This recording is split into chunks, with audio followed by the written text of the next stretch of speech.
नमस्कार दोस्तों, कैसे हैं आप लोग।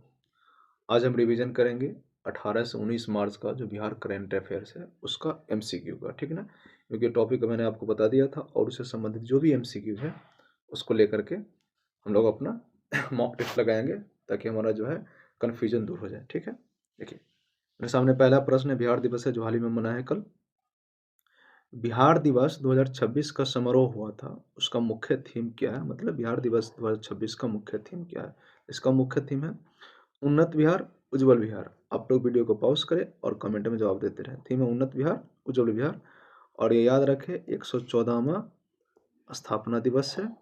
और दूसरी बात ये भी याद रखिए बिहार दिवस मनाना शुरू हुआ था 2010 से शुरू हुआ था, इतना आप याद रख लें, ठीक ना। 114वां संस्करण है, स्थापना दिवस है, 2010 से शुरू किया गया था और थीम उन्नत बिहार, उज्जवल बिहार है। ठीक, नेक्स्ट प्रश्न हमारा, बिहार सरकार के जल संसाधन विभाग ने, बिहार सरकार का जो जल संसाधन विभाग है उन्होंने कितनी नदियों को पुनर्जीवित करने के लिए एक बजट तैयार किया और बजट जो है 626 करोड़ रुपए का। ठीक है, तो हाल ही में बिहार सरकार ने बिहार में उत्तर बिहार की और दक्षिण बिहार की नदियां मिला करके कुल 10 नदियां हैं, उनके पुनर्जीवित करने के लिए जो है 626 करोड़ रुपए की बजट की है। ठीक है, याद रखें कुल 10 नदियां हैं जिसमें 9 नदी जो है उत्तर बिहार से है, नॉर्थ बिहार से, और एक नदी जो है साउथ बिहार से है। ठीक, नेक्स्ट प्रश्न देखते हैं। और यह जो जो सभी नदियों की मिला करके कुल जो योजना की लंबाई होगी 567 किलोमीटर होगा। ठीक, नेक्स्ट प्रश्न है हमारा, एट स्टेशन विकल्प के तहत देखिए हाल ही में अब जो सारी जो रेलवे जो ऐप जितना था उसको मिला करके रेल वन ऐप बना दिया गया, तो उसी से संबंधित आपका प्रश्न है। एट स्टेशन विकल्प के तहत क्यूआर कोड स्कैन करके टिकट बुकिंग की सुविधा बिहार के किस रेलवे जोन ने शुरू की है। जाहिर सी बात है बिहार में एक रेलवे जोन है, किसने किया है, ईसीआर, इस सेंट्रल रेलवे ने किया है। अधिक पूछ दे किस स्टेशन पर किया गया है, तो ऐसा अभी किसी पर नहीं किया गया, लेकिन बिहार के जो सभी स्टेशन हैं सभी स्टेशन पे किए जाएंगे और यह जो है 3 चरण में किया जाएगा। ठीक है ना, 3 चरण में बिहार के सभी स्टेशन पर क्यूआर कोड लगा दिया जाएगा और उसे स्कैन करके आप टिकट जो अपना बुक कर सकते हैं। पहले से दुविधा ये थी कि स्टेशन से 67 मीटर दूर जाकर के आपको टिकट काटना होता था, लेकिन अब एट स्टेशन मतलब स्टेशन पर ही टिकट आप काट सकते हैं। ये अभी काम चल रहा है, ये कुछ दिन में शुरू कर दिया जाएगा। नेक्स्ट प्रश्न है हमारा, आयुष्मान मंथन कार्यक्रम में बेहतर स्वास्थ्य सेवाओं के लिए बिहार के किस अस्पताल को प्रथम स्थान मिला। देखिए आयुष्मान मंथन कार्यक्रम पटना में आयोजित हुआ था, पाटलिपुत्रा में। उसमें बिहार के एक अस्पताल है जिसको जो है प्रथम स्थान मिला है।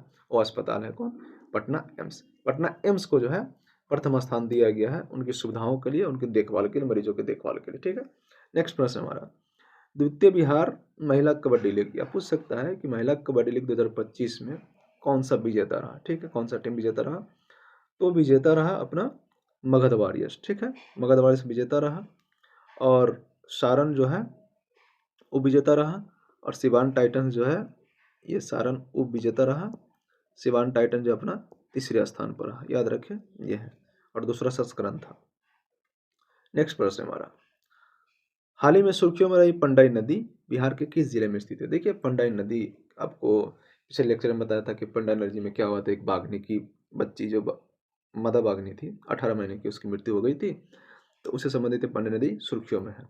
तो पंडाई नदी जो है पश्चिमी चंपारण में बहती है। ठीक, या पश्चिमी चंपारण में बहती है। नेक्स्ट प्रश्न हमारा, केंद्र सरकार द्वारा मंजूर किए गए 100 औद्योगिक पार्क में से बिहार को कितने पार्क मिलने की संभावना है। देखिए इस प्रश्न को पहले समझिए, इसमें आपको कई प्रश्न मिल जाएंगे। सबसे पहले कि पूछ सकता है केंद्र सरकार ने हाल ही में कितने औद्योगिक पार्क की मंजूरी दी है, तो 100 की दी है।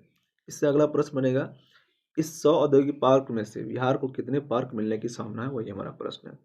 तो ऐसा कहा जा रहा है कि बिहार को 3 से 5 औद्योगिक पार्क जो है मिलने की संभावना है, याद रखिए 3 से 5। नेक्स्ट प्रश्न हमारा, पंडाई पंडाई नदी जो हाल ही में सुर्खियों में रहा उसी से प्रश्न बनाए हैं। पंडाई नदी मुख्य रूप से किस नदी की सहायक नदी है। पंडाई जो पश्चिमी चंपारण में बहती है और वहीं से एक नदी निकलती है बूढ़ी गंडक। ठीक, और वो पंडाई नदी जो है बूढ़ी गंडक की सहायक नदी है। और इसका जो भी पीडीएफ है आपको टेलीग्राम चैनल पर अपलोड कर दिया जाएगा, आप लोग टेलीग्राम चैनल ज्वाइन करके वहाँ से पीडीएफ प्राप्त कर सकते हैं। ठीक, नेक्स्ट प्रश्न हमारा, बिहार राज्य का गठन बंगाल प्रेसिडेंसी से अलग होकर किस वर्ष किया गया। देखिए सीधी सी बात है, प्रश्न समझिए कि बिहार राज्य का गठन कब किया गया था। तो बिहार राज्य का गठन किया गया था 1912 ईस्वी में, इसीलिए हम लोग जो है 22 मार्च को अपना स्थापना दिवस मनाते हैं, जो कि 114वां स्थापना दिवस है। नेक्स्ट प्रश्न और आखिरी प्रश्न है, जो नदी उराही कार्यक्रम हो रही है उसको लेकर के है, और ये प्रश्न पूछ सकता है आपसे, ठीक ना। प्रश्न है कि नदी उराही योजना के तहत सर्वाधिक लंबाई में किस नदी की सफाई की जाएगी। प्रश्न बहुत अच्छा है कि नदी उराही कार्यक्रम हो रही है उसके तहत सबसे अधिक सर्वाधिक लंबाई किस नदी की उराही की जाएगी। इसकी लंबाई 171 किलोमीटर है, ठीक है। तो वह है पुरानी कमलाधार, जो मधुबनी में बहती है, ठीक।